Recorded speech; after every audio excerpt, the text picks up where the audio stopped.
తులారాశి వారికి వక్రగతి చెందినటువంటి యొక్క శనైశ్వరుడి ప్రభావం ఏ విధంగా ఉండబోతుందో చూద్దామండి. తులారాశికి అధిపతి శుక్రుడు. తులారాశిలో చిత్త 3, 4 పాదాలు, స్వాతి 4 పాదాలు, విశాఖ 1, 2, 3 పాదాలు, అంటే మొత్తం 9 నక్షత్ర పాదాలు ఉంటాయి. సో వీరందరికీ కూడా మనం చెప్పుకోబోయేటువంటి యొక్క శనైశ్వరుడి వక్రగతి ఫలితాలు వర్తిస్తాయండి. తులారాశి మరియు తులాలగ్నానికి యోగకారకుడు ఎవరయ్యా అంటే శనైశ్వరుడే. ఆయన చతుర్థ పంచమాధిపతి, ఒక కేంద్రానికి ఒక కోణానికి అధిపతి కాబట్టి శుభుడే. మళ్ళీ రాశాధిపతి శుక్రుడు, శని ఇద్దరు కూడా మిత్రుడే. ఆయన 1 ఏప్రిల్ 2025 తేదీ నుండి 6వ స్థానానికి వెళ్ళారండి. 6వ స్థానం అంటే ఏంటి? శత్రు, రుణ, రోగబాధ, అదేవిధంగా రోజువారీ చేసే కర్మ, డైలీ అటెండెన్స్, డైలీ వర్క్ అనేది కూడా ఇండికేట్ చేస్తూ ఉంటుంది. 6వ స్థానంలో శనైశ్వరుడు వక్రీకరించారు కాబట్టి వెనక స్థాన ఫలితాన్ని కూడా ఇస్తూ ఉంటుంది. అంటే పాత శత్రువులకు సమాధానం చెప్తారు, శత్రువుల నుండి విముక్తి కలుగుతుంది.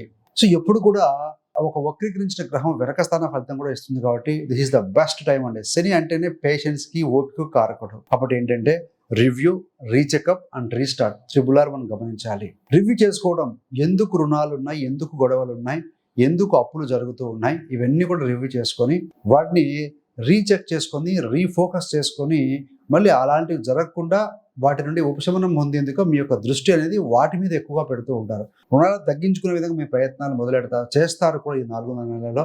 అదేవిధంగా ఆరోగ్యం మీద కూడా ఫోకస్ చేస్తారు, శత్రువుల మీద కూడా విజయం పొందుతారు. సో ఈ విషయంలో పాజిటివ్గా ఉంది.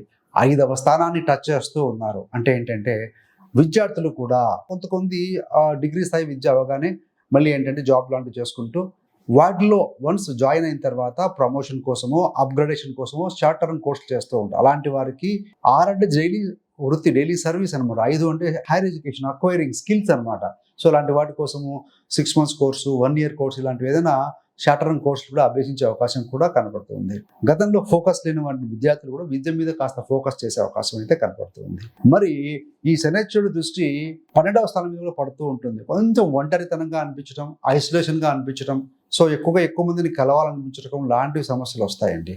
శారీరకంగా రోగబాధ విముక్తి పొందినా కూడాను మానసికంగా కొంచెం సమస్యలు అనేవి అనిపిస్తూ ఉంటుంది. కాబట్టి సో ఐసోలేట్గా ఉండే ప్రయత్నం చేస్తారు.